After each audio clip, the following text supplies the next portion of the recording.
Hello friends, आप सभी लोगों का स्वागत है आपके अपने YouTube channel math classes with Javed sir में। तो फ्रेंड्स, आज की क्लास में हम 10 और 11 अप्रैल के करंट अफेयर्स को इस क्लास में कवर करने वाले हैं। तो आप इस पूरे सेशन को लास्ट तक जरूर देखें और इस वीडियो का पीडीएफ आपको हमारे टेलीग्राम चैनल पे मिल जाएगा, वहाँ से आप इसे ईजिली डाउनलोड कर सकते हैं। अगर आप हमारे वीडियो को पहली बार देख रहे हैं तो चैनल को सब्सक्राइब करना ना भूलें, ताकि हमारे द्वारा कुछ भी अपडेट किया जाए उसका नोटिफिकेशन आपको सबसे पहले मिल सके। तो चलिए हम लोग आज के सेशन को करते हैं स्टार्ट। तो सेशन को स्टार्ट करने से पहले पिछले दिन के करंट अफेयर्स का क्विक रिवीजन कर लेते हैं, जिसमें पहला प्रश्न है, किस देश में राष्ट्रपति द्रौपदी मुर्मू को प्रतिष्ठित की ऑफ ऑनर से सम्मान किया गया? तो पुर्तगाल में सम्मान किया गया। पीएम मोदी को किस देश के सर्वोच्च नागरिक सम्मान मित्र विभूषण से सम्मान किया गया? तो श्रीलंका में सम्मान किया गया। फ्रेड डोरिंगटन सैंड मास्टर पुरस्कार पाने वाले पहले भारतीय कौन बने हैं? तो सुदर्शन पटनायक बने हैं। डीबीएस बैंक इंडिया में प्रबंध निदेशक और उपभोक्ता वित्तीय समूह के प्रमुख के रूप में किसे नियुक्त किया गया? तो अमुद चांदना को नियुक्त किया गया है। हाल ही में किस राज्य में रोंगाली बिहू फेस्टिवल मनाया गया? तो असम में मनाया गया। अंतर्राष्ट्रीय आपराधिक न्यायालय से अलग होने वाला पहला यूरोपीय देश कौन बन गया है? तो हंगरी बना है। विश्व बॉक्सिंग कप 2025 में स्वर्ण पदक जीतने वाले पहले भारतीय खिलाड़ी कौन बने हैं? तो हितेश गुलिया बने हैं। T20 क्रिकेट में 13,000 रन बनाने वाले पहले भारतीय क्रिकेटर कौन बने? तो विराट कोहली बने हैं। हाल ही में विश्व स्वास्थ्य दिवस कब मनाया गया? तो 7 अप्रैल को मनाया गया। किसने जापानी ग्रैंड प्रिक्स 2025 का खिताब जीता है? तो इस खिताब को मैक्स वेस्टरपेन ने जीता है। हैरी ब्रूक किस देश की वनडे और T20 के कप्तान बने हैं? तो इंग्लैंड में यह वनडे और T20 के कप्तान बने। हाल ही में किस अभिनेता को फिक्की मीडिया एवं मनोरंजन समिति दक्षिण का अध्यक्ष नियुक्त किया गया? तो कमल हसन को नियुक्त किया गया है। हाल ही में किस राज्य सरकार ने पुलिस भर्ती में अग्निवीरों के लिए 20% आरक्षण की घोषणा की है? तो इस आरक्षण की घोषणा हरियाणा राज्य सरकार के द्वारा की गई है। अब चलिए हम लोग आज के सेशन को स्टार्ट करते हैं। और आज के सेशन में फ्रेंड्स आप लोगों को 4 से 5 नियुक्तियां देखने को मिलेगी, जो आपके एग्जाम के लिए मोस्ट इम्पोर्टेंट हो सकता है। तो आप इस पूरे सेशन को लास्ट तक जरूर देखें, जिसमें आज का पहला प्रश्न है, नेपाल राष्ट्रीय बैंक का कार्यवाहक गवर्नर किसे नियुक्त किया गया है? तो नीलम धुंगाना को नियुक्त किया गया है, यानी ए ऑप्शन सही हो जाएगा। आइए क्वेश्चन से रिलेटेड इंपॉर्टेंट पॉइंट कवर कर लेते हैं। तो फ्रेंड्स, नेपाल राष्ट्र बैंक की वरिष्ठ उप गवर्नर डॉक्टर नीलम धुंगाना टिमसिना को कार्यवाहक गवर्नर नियुक्त किया गया है। यह नियुक्ति पूर्व गवर्नर महाप्रसाद अधिकारी का 5 वर्षीय कार्यकाल 6 अप्रैल 2025 को समाप्त होने के बाद की गई है। ओके, अच्छा, अब नेपाल राष्ट्रीय बैंक के बारे में जान लेते हैं। तो नेपाल राष्ट्र बैंक यह फ्रेंड्स नेपाल का केंद्रीय बैंक है और अधिनियम 1955 के तहत इसकी स्थापना 26 अप्रैल 1956 ईस्वी में हुई थी और इसके कार्यवाहक गवर्नर नीलम धुंगाना टिमसिना है। अच्छा, अब लोग कुछ अंतर्राष्ट्रीय नियुक्तियों का रिवीजन कर लेते हैं। तो अंतर्राष्ट्रीय ओलंपिक समिति की पहली महिला अध्यक्ष क्रिस्टी कोवेंट्री बनी। कनाडा की स्वास्थ्य मंत्री कमल खेड़ा बनी। तुलसी गाबार्ड को आधिकारिक रूप से अमेरिका के राष्ट्रीय खुफिया निदेशक के रूप में नियुक्त किया गया। जोथम नापत वानुतु के नए प्रधानमंत्री नियुक्त हुए। वाट डी वेबर ने बेल्जियम के नए प्रधानमंत्री के रूप में शपथ ली। माइकल मार्टिन दूसरी बार आयरलैंड के प्रधानमंत्री बने। लेबनान की संसद ने जोसेफ ऑन को राष्ट्रपति चुना है। हिसाशी ताकेउची को मारुति सुजुकी का एमडी और सीईओ नियुक्त किया गया। कॉन्स्टेंटाइन टेसोलस को ग्रीस का नया राष्ट्रपति चुना गया है। इजराइल का नया सैन्य प्रमुख इयाल जमीर बने। रूस के राष्ट्रपति व्लादिमीर पुतिन ने दिमित्री बाकानोव को रूस के अंतरिक्ष निगम रोस्कोसमोस का नया प्रमुख नियुक्त किया है। फर्नांडो फर्नांडिज यह यूनिलीवर के सीईओ बने। अच्छा, क्वेश्चन हमारा नेपाल देश से रिलेटेड था, तो हम लोग नेपाल के बारे में भी जान लेते हैं। तो नेपाल की स्थापना 25 सितंबर 1768 ईस्वी में हुई थी। राजधानी काठमांडू है। यहाँ के वर्तमान राष्ट्रपति रामचंद्र पौडेल हैं।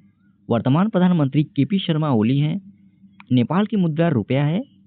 और सीमा की अगर हम बात करें नेपाल की, तो इसकी सीमा फ्रेंड्स पूर्व दक्षिण और चीन में भारत से और उत्तर में चीन के तिब्बत स्वायत्त क्षेत्र से इसकी सीमा लगती है। और ये है नेपाल का मैप।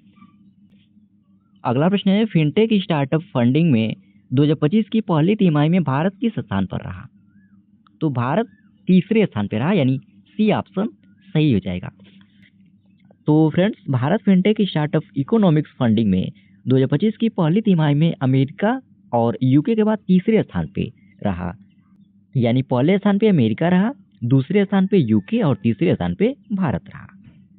और जिसमें फ्रेंड्स 2025 की पहली तिमाही में भारत के स्टार्टअप इकोनॉमिक्स ने 2.5 बिलियन डॉलर की फंडिंग हासिल की। अच्छा, अब फिनटेक के बारे में भी जान लेते हैं। तो फिनटेक शब्द फ्रेंड्स वित्तीय यानी फाइनेंशियल और प्रौद्योगिकी यानी टेक्नोलॉजी के संयोजन से बना है।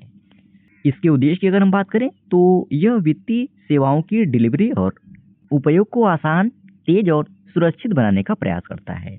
जैसे फ्रेंड्स, इसमें मोबाइल बैंकिंग, ऑनलाइन ऋण, डिजिटल भुगतान, रोबो सलाहकार और ब्लॉकचेन आधारित अनुप्रयोग शामिल हैं।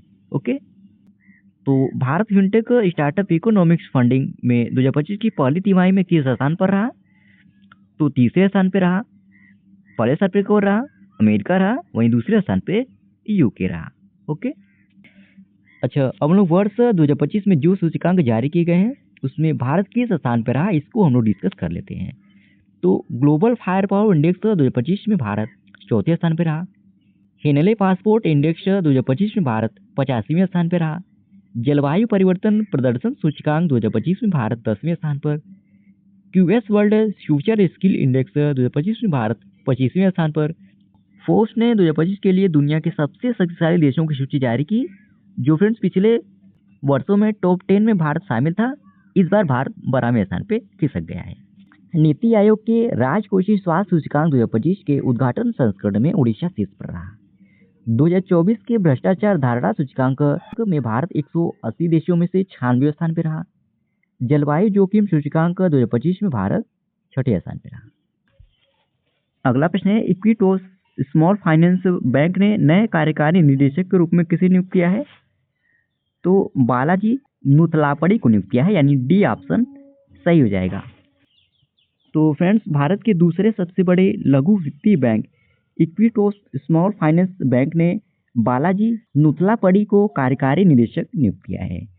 इससे पहले फ्रेंड्स वह सिटी साउथ एशिया के प्रबंध निदेशक और विपणन एवं प्रौद्योगिकी प्रमुख थे और इन्हें बिजनेस, डिजिटल मैनेजमेंट और धन प्रबंधन में 20 वर्षों से अधिक का अनुभव है। अच्छा, हम लोग इक्विटोस स्मॉल फाइनेंस के बारे में भी जान लेते हैं। तो यह फ्रेंड्स भारत का एक प्रमुख स्मॉल फाइनेंस बैंक है।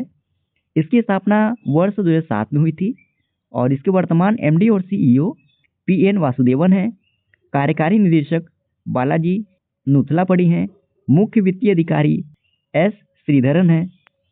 कंपनी सेक्रेटरी और अनुपालन अधिकारी एन रामनाथन है और इसका मुख्यालय तमिलनाडु की राजधानी चेन्नई में स्थित है। अगला प्रश्न है, Oman India joint investment fund ने अपना नया सीईओ किसे नियुक्त किया है? तो सतीश चावा को नियुक्त किया है, यानी बी ऑप्शन सही हो जाएगा। तो Oman India joint investment fund ने सतीश चावा को मुख्य कार्यकारी अधिकारी यानी सीईओ नियुक्त किया है और वे फ्रेंड्स ब्रिटिश इंटरनेशनल इन्वेस्टमेंट से इस पद पर जुड़ेंगे, जो ब्रिटेन की विकास वित्त संस्था है, जहां उन्होंने दक्षिण एशिया के लिए डायरेक्टर प्राइवेट इक्विटी के प्रमुख सहित विभिन्न भूमिकाएं निभाई है। तो अभी Oman India joint investment fund ने अपना नया सीईओ किसे नियुक्त किया है? तो सतीश चावा को नियुक्त किया है। ओके, ये आप लोग जानते रहिए बस। अच्छा, अब हम लोग कुछ महत्वपूर्ण नियुक्तियों का रिवीजन कर लेते हैं। तो कमल हसन को फिक्की मीडिया एवं मनोरंजन समिति दक्षिण का अध्यक्ष नियुक्त किया गया। पूनम गुप्ता को आरबीआई का डिप्टी गवर्नर नियुक्त किया गया। स्वामीनाथन एस अय्यर को IRDAI का पूर्णकालिक सदस्य नियुक्त किया गया। NPCI ने सोहिनी राजोला को कार्यकारी निदेशक नियुक्त किया है। सलीला पांडे ने SBI कार्ड के MD और CEO के रूप में पदभार संभाला। राजकुमार सिंह को चंडीगढ़ DGP का पदभार सौंपा गया। सरली बोचवे यह राष्ट्रमंडल महासचिव बनने वाली पहली अफ्रीकी महिला बनी है। N चंद्रशेखरन को अंतर्राष्ट्रीय मुद्रा कोष के प्रबंध निदेशक की उद्यमिता और विकास पर सलाहकार परिषद में नियुक्त किया गया है। अगला प्रश्न है, किस राज्य में जीपी दृष्टि पहल शुरू की गई है? तो यह पहल गुजरात राज्य में शुरू की गई है, यानी बी ऑप्शन सही हो जाएगा। तो हाल ही में फ्रेंड्स गुजरात पुलिस ने जीपी दृष्टि पहल शुरू की है, जिसका अर्थ क्राइम होने वाली जगह पर ड्रोन भेजना है। और यह ड्रोन फ्रेंड्स पुलिस से पहले पहुंचकर निगरानी करेंगे और क्राइम के बारे में पुलिस को जानकारी देंगे। इस परियोजना के पहले चरण में अहमदाबाद, सूरत, वडोदरा और राजकोट के 33 पुलिस थाने को शामिल किया गया है। इनमें फ्रेंड्स अहमदाबाद के 12, सूरत के 9, वडोदरा के 7 और राजकोट के 5 पुलिस थाने हैं। और आपको बता दें फ्रेंड्स, इस परियोजना में शामिल ड्रोन को जमीन से 120 मीटर की ऊंचाई पर उड़ाया जाएगा और एक बार में 45 मिनट तक उड़ान भर सकेंगे। और बड़े क्षेत्रों को फ्रेंड्स कवर करने के लिए दूसरे पुलिस थाने से रिप्लेसमेंट ड्रोन तैयार किए जा सकेंगे। और इस ड्रोन से 4 किलोमीटर की दूरी को नियंत्रित किया जा सकेगा। ओके, तो अभी गुजरात में कौन सी पहल शुरू की गई है? तो जीपी दृष्टि। और इसका उद्देश्य क्या है? तो फ्रेंड्स गुजरात में होने वाली किसी भी घटना में पुलिस के प्रतिक्रिया समय को कम करना और कार्यवाही को अधिक प्रभावी बनाना इसका उद्देश्य है। ओके, इतना आप लोग जानते रहें बस। अच्छा, क्वेश्चन हमारा गुजरात राज्य से रिलेटेड था, तो हम लोग गुजरात के बारे में भी जान लेते हैं। तो गुजरात की स्थापना 1 मई 1960 ईस्वी में हुई थी। राजधानी गांधीनगर। यहाँ के वर्तमान मुख्यमंत्री भूपेंद्र पटेल। राज्यपाल यहाँ के आचार्य देवव्रत। लोकसभा सीटों की संख्या गुजरात में 26 है। राज्यसभा सीटों की संख्या 11। विधानसभा सीटों की संख्या 182। यहाँ का राजकीय पशु एशियाई शेर है। राजकीय पक्षी ग्रेटर फ्लेमिंगो है। राजकीय फूल गेंदा का फूल है। और गुजरात राज्य की अगर हम सीमा की बात करें तो इसकी सीमा 3 राज्यों से लगती है, जिसमें महाराष्ट्र, मध्य प्रदेश और राजस्थान शामिल है। गुजरात का राजकीय वृक्ष बरगद है। राजकीय फल आम है। राजकीय प्रतीक भारत का राष्ट्रीय प्रतीक है। और यहाँ के कुछ राष्ट्रीय उद्यान को डिस्कस कर लेते हैं। तो गिर राष्ट्रीय उद्यान, बांसदा राष्ट्रीय उद्यान, समुद्री राष्ट्रीय उद्यान, ब्लैक बक राष्ट्रीय उद्यान यहाँ पर स्थित है। अगला प्रश्न है, एनपीसीआई में कार्यकारी निदेशक के रूप में किसे नियुक्त किया गया है? तो रोहिणी राजोला को नियुक्त किया गया है, यानी डी ऑप्शन सही हो जाएगा। तो friends national payments corporation of India यानी एनपीसीआई ने सोहनी राजोला को अपना नया कार्यकारी निदेशक नियुक्त किया है। और सोहनी राजोला ने फ्रेंड्स एक्सिस बैंक में डिजिटल बैंकिंग प्रमुख और कार्ड प्रमुख के रूप में कार्य किया है। और अभी इनको एनपीसीआई यानी national payments corporation of India में कार्यकारी निदेशक के रूप में नियुक्त किया गया है। अच्छा, हम लोग national payments corporation of India के बारे में भी जान लेते हैं। तो इसकी स्थापना सन 2008 में हुई थी। इसके उद्देश्य की अगर हम बात करें तो भारत में एक मजबूत, सुरक्षित और सुलभ भुगतान प्रणाली का निर्माण करना इसका उद्देश्य है। इसके वर्तमान अध्यक्ष अजय कुमार चौधरी हैं। इसका मुख्यालय मुंबई में स्थित है। अगला प्रश्न है, नोलन गुड संदेश और बारुईपुर अमरूद किस राज्य से संबंधित है, जिसे हाल ही में जीआई टैग प्रदान किया गया? तो इसका संबंध पश्चिम बंगाल से है, यानी डी ऑप्शन सही हो जाएगा। तो फ्रेंड्स अप्रैल 2025 में भौगोलिक जीआई रजिस्ट्री ने पश्चिम बंगाल के 7 और उत्पादों को भौगोलिक संकेत यानी जीआई टैग प्रदान किया है, जिसमें नोलन गुड संदेश, बरुईपुर अमरूद, कमरपुकुर का सफ़ेद बोंडे, मुर्शिदाबाद का छनबोरा, विष्णुपुर का मोतीचूर लड्डू, धारूनिपिकल चावल और मालदा का निस्तारी रेशमी धागा शामिल है। इन अतिरिक्त उत्पादों के साथ ही फ्रेंड्स पश्चिम बंगाल में कुल अब जीआई टैग उत्पादों की संख्या 33 हो गई है। ओके, अच्छा क्वेश्चन हमारा पश्चिम बंगाल राज्य से रिलेटेड था, तो हम लोग पश्चिम बंगाल के बारे में भी जान लेते हैं। तो राजधानी है कोलकाता। यहाँ के वर्तमान मुख्यमंत्री ममता बनर्जी। राज्यपाल यहाँ के डॉक्टर सीवी आनंद बोस। लोकसभा सीटों की संख्या पश्चिम बंगाल में 42 है। राज्यसभा सीटों की संख्या 16 और विधानसभा सीटों की संख्या 294 है।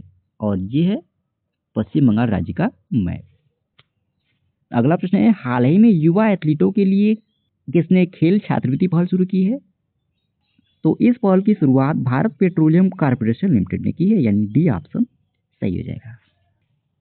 तो सार्वजनिक क्षेत्र की तेल विपणन company Bharat petroleum corporation limited ने राष्ट्रीय खेल प्रतिभाओं को विकसित करने की अपनी प्रतिबद्धता को मजबूत करने के लिए बीपीसीएल स्पोर्ट्स स्कॉलरशिप पहल की शुरुआत की घोषणा की है।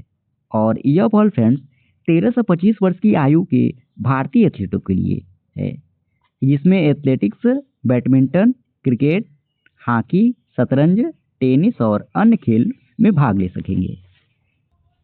अगला प्रश्न है, पद्मश्री राम सहाय पांडे का हाल ही में निधन हो गया, वह किस पारंपरिक लोक नृत्य से जुड़े थे? तो वह राई से जुड़े थे, यानी बी ऑप्शन सही हो जाएगा। तो प्रसिद्ध राई लोक नर्तक और पद्मश्री से सम्मानित राम सहाय पांडे का 8 अप्रैल 2025 को मध्य प्रदेश के सागर जिले में 92 वर्ष की आयु में निधन हो गया। और उन्होंने फ्रेंड्स अपना संपूर्ण जीवन बुंदेलखंड के पारंपरिक राय लोक नृत्य को समर्पित किया और उसे राष्ट्रीय एवं अंतर्राष्ट्रीय स्तर पर पहचान दिलाने में अहम भूमिका उन्होंने निभाई है। और राम सहाय पांडे को फ्रेंड्स लोक कला के क्षेत्र में एक प्रेरणा स्रोत व्यक्तित्व माने जाते थे। और अगर आपसे पूछा जाए कि इन्हें किस वर्ष में पद्मश्री से सम्मानित किया गया था, तो इन्हें 2022 में इस सम्मान से सम्मानित किया गया था। ओके, अगला प्रश्न है, हाल ही में मिजोरम में कौन सा स्वच्छता अभियान शुरू किया गया है? तो हनापलांग पुई स्वच्छता अभियान मिजोरम में शुरू किया गया, यानी बी ऑप्शन सही हो जाएगा। तो मिजोरम की राजधानी आइजोल में हनतलंगपुई नामक एक वर्ष तक चलने वाला स्वच्छता अभियान शुरू किया गया है। यह अभियान फ्रेंड शहरी विकास और गरीबी समुदाय विभाग, आइजोल नगर निगम और सेंट्रल यूथ मियो एसोसिएशन की सहायता से संचालित किया जा रहा है और इसे मार्च 2026 तक चलाया जाएगा। तो इसमें आप लोग इस अभियान का नाम जरूर याद रखेंगे। कौन सा स्वच्छता अभियान शुरू किया गया है? तो हनापलांग स्वच्छता अभियान मिजोरम में शुरू किया गया है। अगला प्रश्न है, सीआरपीएफ शौर्य दिवस कब मनाया जाता है? तो यह दिवस 9 अप्रैल को मनाया जाता है, यानी डी ऑप्शन सही जाएगा। तो केंद्रीय रिजर्व पुलिस बल यानी सीआरपीएफ का शौर्य दिवस प्रतिवर्ष 9 अप्रैल को मनाया जाता है। इस दिन को फ्रेंड्स भारत में केंद्रीय रिजर्व पुलिस बल का एक विशेष दिन मनाया जाता है और इस वर्ष फ्रेंड्स इसका 16वां स्थापना दिवस मनाया गया। अब केंद्रीय रिजर्व पुलिस बल के गठन की अगर बात करें तो 27 जुलाई सन 1939 ईस्वी में हुई थी। इसका आदर्श वाक्य सेवा और निष्ठा है। इसका मुख्यालय नई दिल्ली में स्थित है और इसके महानिदेशक वर्तमान में ज्ञानेंद्र प्रताप सिंह हैं। अगला प्रश्न है, विश्व होम्योपैथी दिवस कब मनाया जाता है? तो यह दिवस 10 अप्रैल को मनाया जाता है, यानी सी ऑप्शन सही हो जाएगा। तो विश्व होम्योपैथी दिवस या वर्ल्ड होम्योपैथी डे हर साल 10 अप्रैल को मनाया जाता है। अब 10 अप्रैल को ही क्यों मनाया जाता है फ्रेंड्स?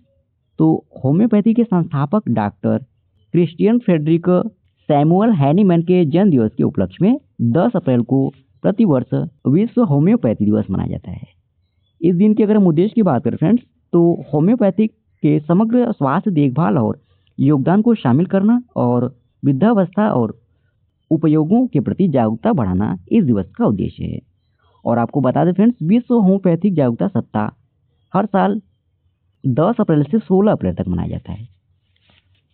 अच्छा, अप्रैल 2025 में अब तक जितने भी महत्वपूर्ण दिवस मनाए गए हैं उन सभी दिवसों के साथ हम लोग थीम को भी डिस्कस कर लेते हैं। तो 1 अप्रैल को उत्कल दिवस मनाया गया, 2 अप्रैल को विश्व ऑटिज्म जागरूकता दिवस मनाया गया। इस दिवस की थीम थी न्यूरोडाइवर्सिटी और संयुक्त सतत विकास लक्ष्य को आगे बढ़ाना। 3 अप्रैल को हिंदी रंगमंच दिवस मनाया गया। 4 अप्रैल को अंतर्राष्ट्रीय खदान जागरूकता दिवस मनाया गया। 5 अप्रैल को राष्ट्रीय समुद्री दिवस मनाया गया। 6 अप्रैल को विकास और शांति के लिए अंतर्राष्ट्रीय खेल दिवस मनाया गया। 7 अप्रैल को विश्व स्वास्थ्य दिवस मनाया गया। इस दिवस की थीम थी स्वस्थ शुरुआत आशापूर्ण भविष्य। 8 अप्रैल को अंतर्राष्ट्रीय रोमानी दिवस मनाया गया।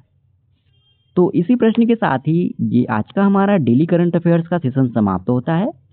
आशा करते हैं आज का आपको सेशन अच्छा लगा होगा और इस वीडियो का पीडीएफ फ्रेंड्स आप सभी लोगों को टेलीग्राम चैनल पे मिल जाएगा, जिसका लिंक इस वीडियो के डिस्क्रिप्शन में दिया गया है। और अगर आप हमारे वीडियो को पहली बार देख रहे हैं तो चैनल को सब्सक्राइब करना ना भूलें, ताकि हमारे द्वारा कुछ भी अपडेट किया जाए उसका अपडेट आपको सबसे पहले मिल सके। वीडियो में लास्ट तक बने रहने के लिए धन्यवाद। आज के लिए इतना ही। जय हिंद, वंदे मातरम।